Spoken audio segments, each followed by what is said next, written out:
Gaza, Lebanon और Syria युद्ध के बाद अब इजराइल और तुर्की के बीच रिश्ते रसातल में पहुंच गए हैं।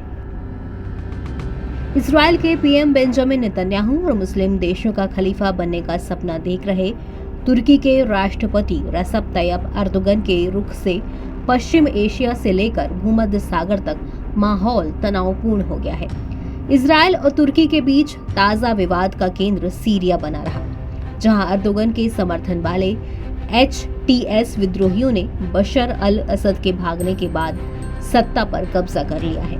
इससे अब तुर्की का प्रभाव क्षेत्र इजराइल की सीमा तक पहुंच गया है। यही नहीं, सीरिया के अंदर भी तुर्की की सेना बड़े पैमाने पर मौजूद है और कुर्दों पर हमले कर रही है, जिसे इजराइल और अमेरिका का समर्थन हासिल है। इस तनाव के बीच क्या तुर्की और इजराइल के बीच सैन्य टकराव होने जा रहा है? आइए समझते हैं। इजराइल और तुर्की दोनों ने ही सैन्य ताकत को बढ़ाने का ऐलान किया है। तुर्की के राष्ट्रपति की नजर भूमध्य सागर से लेकर अफ्रीका तक पर है, जहां वो अपना प्रभाव बढ़ाना चाहते हैं। एक्सपर्ट्स का मानना है कि इजराइल ने जब हमास को 7 अक्टूबर को हमले का जवाब देने के लिए गाजा पर हमला शुरू किया, तो इसका तुर्की ने फायदा उठाया। एर्दोगन की पार्टी ने देश और आसपास के इलाके में इस्लाम के समर्थन और नए ऑटोमन विचारधारा को बढ़ावा दिया, जो हमास और कतर के साथ करीबी रिश्तों को बढ़ावा देती है। गाजा युद्ध के दौरान तुर्की की सरकार हमास को नैतिक समर्थन देकर विवादों के घेरे में आ गई थी। यही नहीं, हमास के कई कमांडर्स ने तुर्की में शरण ली।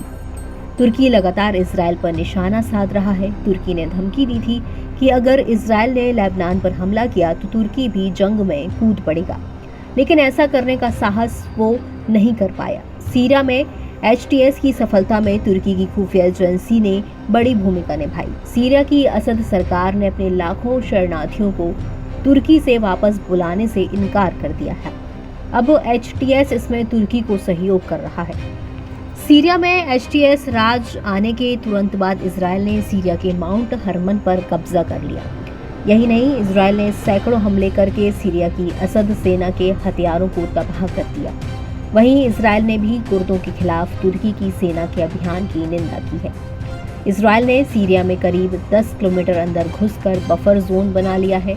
एक्सपर्ट्स का कहना है कि HTS अगर इजराइल के खिलाफ तुर्की से समर्थन मांगता है तो एर्दोगन की सेना वही भूमिका निभा सकती है जो असद के दौर में हिजबुल्लाह और ईरान की सेना करती थी।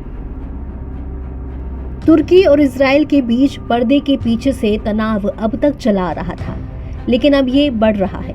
इजराइल को अजरबैजान से मिलने वाले तेल तुर्की के रास्ते ही पहुंचता है। अजरबैजान की तुर्की और इजराइल दोनों से ही बहुत करीबी दोस्ती है। इजराइल अजरबैजान को हथियार देता है और ईरान का आरोप है कि मोसाद अजरबैजान के इलाके से उसकी सीमा के अंदर जासूसी करती है। इन सब के बाद इजराइल और तुर्की के बीच तनाव बढ़ रहा है। तुर्की ने ऐलान किया कि वो करीब 3 दर्जन नए युद्धपोत बनाने जा रहा है। तुर्की का इरादा एयरक्राफ्ट कैरियर भी बनाने का है। वहीं इजराइल भी अपनी लंबी दूरी तक हमला करने की ताकत को बढ़ा रहा है। हाल ही में डोनाल्ड ट्रंप ने एर्दोगन की जमकर तारीफ की है। माना जा रहा है कि वो इजराइल और नाटो के सदस्य देश तुर्की में तनाव को कम करा सकते हैं। NBT ऑनलाइन की रिपोर्ट।